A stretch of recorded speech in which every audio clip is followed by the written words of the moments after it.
Assalamualaikum warahmatullahi wabarakatuh. Waalaikumsalam warahmatullahi wabarakatuh. Terima kasih kepada seluruh warga desa yang sudah berkenan hadir di sini. Sebelum acara ini berlangsung, saya sudah banyak mendengar dan berdialog dengan warga di sini. Ada satu kesimpulan, yang layak bicara banyak di sini itu bukan saya.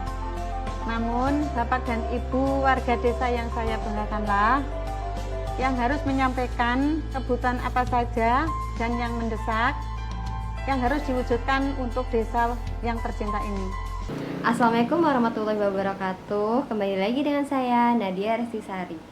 Pada kesempatan kali ini saya mendapat tugas mengenai analisa dari video pembangunan desa dan partisipasi masyarakat pada Dinas Pemberdayaan Masyarakat Desa dan Pemerintahan Desa Kabupaten Pemalang. Dari paparan video tersebut dapat kita lihat bahwa desa tersebut telah menerapkan konsep partisipatif pembangunan desa, di mana program-program pembangunan desa harus dimusyawarahkan agar sesuai dengan kebutuhan masyarakat, baik dalam peningkatan pelayanan dasar, sarana dan prasarana dasar, ekonomi desa, dan pemberdayaan masyarakat desa. Diperkuat juga dengan undang-undang desa, yaitu desa diberi kepercayaan penuh untuk mengelola anggaran desa sendiri dan dananya disesuaikan dengan luas wilayah, jumlah penduduk, dan tingkat kemiskinan desa.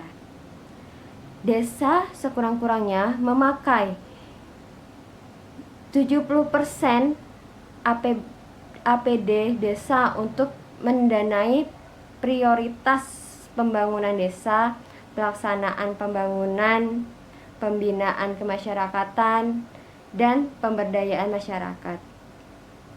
Lalu, maksimal 30% uang APD dianggarkan untuk operasional pemerintah desa dan tunjangan kegiatan Badan Pemusyawaratan Desa.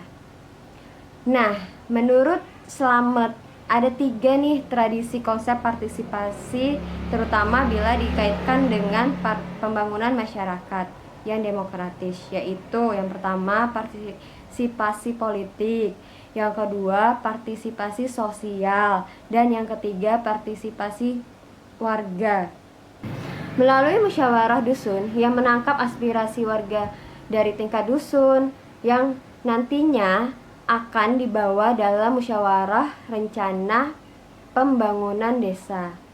Musyawarah kesepakatan pembangunan yang ada di dusun melalui musyawarah dusun atau musdus selanjutnya akan dimusyawarahkan di dalam musyawarah desa yang akan menampung semua aspirasi warga dusun dan disepakati bersama untuk dituangkan ke dalam RPJM desa dan program-program yang akan dilaksanakan dalam RKP desa yang juga harus mensinkronkan nih dengan program pembangunan pemerintah kabupaten atau pemerintah provinsi agar bisa saling melengkapi.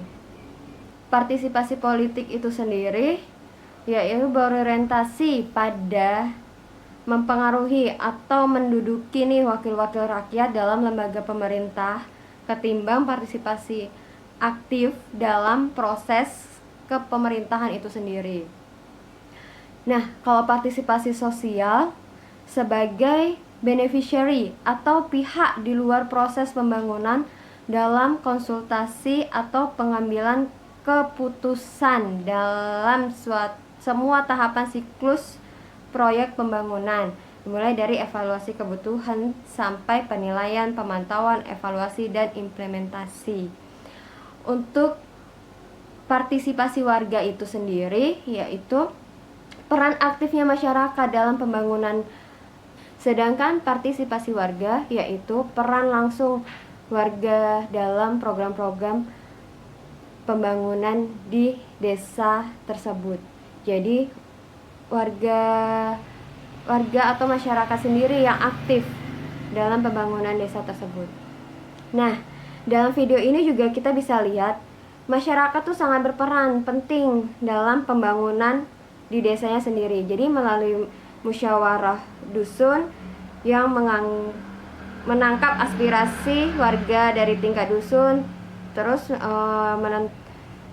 yang nantinya akan dibawa dalam musyawarah. Dari video tersebut juga dijelaskan bahwa nggak hanya hal-hal yang tercatat aja di dalam RPJM desa atau program-program RKP, tapi juga ada hal-hal yang menurut mereka itu sangat mendesak, yaitu misalnya tentang angka kemiskinan, angka anak putus sekolah, dan angka balita gizi buruk yang angkanya tuh meningkat drastis, sehingga itu mesti dimasukkan ke dalam program-program rencana di desa tersebut. Kan hasil analisa saya Nadia Restisari mengucapkan terima kasih.